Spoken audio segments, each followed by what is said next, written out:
Bonjour à tous, c'est Clémentine du blog Le Pain et le Beurre.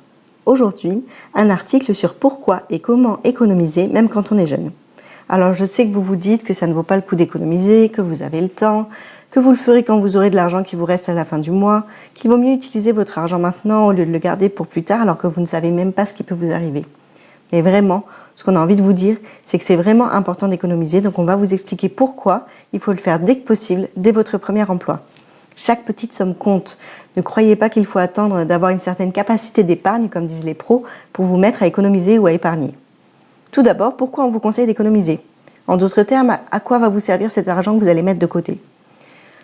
Tout d'abord, en cas de coup dur, une panne de voiture, une grève des transports qui vous obligerait à prendre un train au dernier moment, ce genre de choses. Ensuite, pour réaliser un projet personnel comme faire un voyage ou acheter une voiture. Et enfin, pour anticiper l'avenir. Alors ça peut être pour payer une taxe d'habitation, préparer sa retraite ou même protéger sa famille. Je suis sûre que ces exemples vous parlent et que vous les avez déjà rencontrés. Vous avez même peut-être déjà en tête des idées pour utiliser votre épargne. Alors, pourquoi faut-il commencer le plus tôt possible ? En quelques mots, l'idée, c'est que la valeur d'un euro économisé à 20 ans, 30 ans, 50 ans, ou juste quelques années avant de prendre votre retraite n'a pas la même valeur. Pourquoi ? Pour une simple raison, qui est le temps que vous avez devant vous. Parce que le temps, c'est un des facteurs les plus importants quand on souhaite économiser. Car plus vous allez laisser votre argent travailler longtemps, plus il a de chances pour faire des intérêts, et donc de vous rapporter. Quelles sont les stratégies d'épargne alors ? On pourrait dire qu'il y a en fait 3 types d'épargne. L'épargne court terme, qui va vous permettre de mettre un petit peu de côté chaque mois pour payer des choses comme la taxe d'habitation annuelle, une réparation imprévue, ou votre assurance voiture si vous la payez en une fois.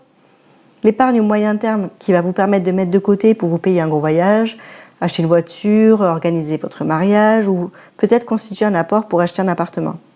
Et enfin, l'épargne long terme, c'est les sous que vous allez mettre de côté pour votre retraite ou si vous voulez laisser quelque chose à vos enfants ou à vos petits-enfants. Et là, vous vous dites, mais il me parle de la retraite, mais c'est dans 1000 ans. Pour vous en dire quelques mots, sachez que notre système de retraite actuel s'appelle le système par répartition et qu'il utilise en fait la solidarité pour que chacun touche une retraite. On parle de solidarité car ce sont les personnes actives qui travaillent aujourd'hui qui payent la retraite des retraités. Vous pouvez déjà vous dire qu'a priori, le gouvernement, même s'il ne veut pas vraiment l'avouer, va doucement nous faire dériver vers un système de retraite à capitalisation. C'est quoi le système à capitalisation ? C'est un système où il n'y a plus de solidarité. Chacun doit créer sa propre retraite, c'est-à-dire mettre un certain montant d'argent tous les mois, tous les ans de côté, soit lui-même, soit via son entreprise, soit les deux. Comme il est probable que le système actuel ne perdure pas ou que les montants des sommes versées baissent, il est très important de vous préparer. Comment vous préparer ? En mettant un petit peu d'argent de côté chaque mois pour cette épargne long terme. Et cela, dès votre premier emploi. Donc pour chacun des 3 types d'épargne dont on vous a parlé, donc court, moyen, long terme, il y a une manière différente de la mettre en place. Ça veut dire des solutions financières différentes. On va en parler un petit peu. Pour l'épargne court terme, on va privilégier plutôt des enveloppes du type livret A, donc livret épargne, CEL, PEL ou assurance vie.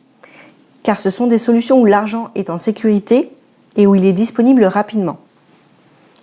En ce qui concerne l'épargne moyen terme, on considère que ce sont des sous que vous pouvez bloquer probablement quelques années.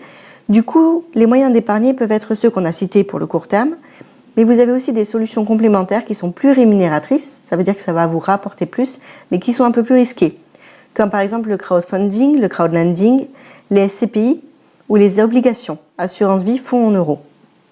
Et enfin, pour l'épargne long terme, on considère que c'est de l'argent dont vous n'aurez probablement pas besoin avant 10, 20, 30 ans, parfois même plus. Donc vous n'avez pas besoin qu'il soit disponible rapidement. Donc les solutions là, c'est de privilégier plutôt des solutions plus risquées qui ont un bon rendement, comme la bourse, les SCPI ou le private equity. Si vous ne savez pas ce que c'est ou si vous avez des questions sur les mots qu'on a utilisés un peu plus haut, je vous invite à ouvrir l'article de blog. En fait, on a mis des liens vers les définitions de chacune des solutions qu'on vous a proposées. Donc maintenant, vous savez pourquoi il faut épargner et dans quel type de placement vous devez mettre votre argent. Et si vous n'avez plus d'argent en fin de mois ou que vous souhaitez mettre plus d'argent de côté chaque mois, je vous invite à vous référer à notre article qui s'appelle « Comment faire des économies ». Comme ça vous donnera déjà des premières pistes. Bon, si ce qu'on vient de vous dire vous a plu, alors vous pouvez nous soutenir en le partageant à vos amis, ça nous ferait très plaisir. En attendant, je vous invite à nous rejoindre sur les réseaux sociaux ou à nous faire un petit coucou par email sur lepainlebeurre@gmail.com. À bientôt!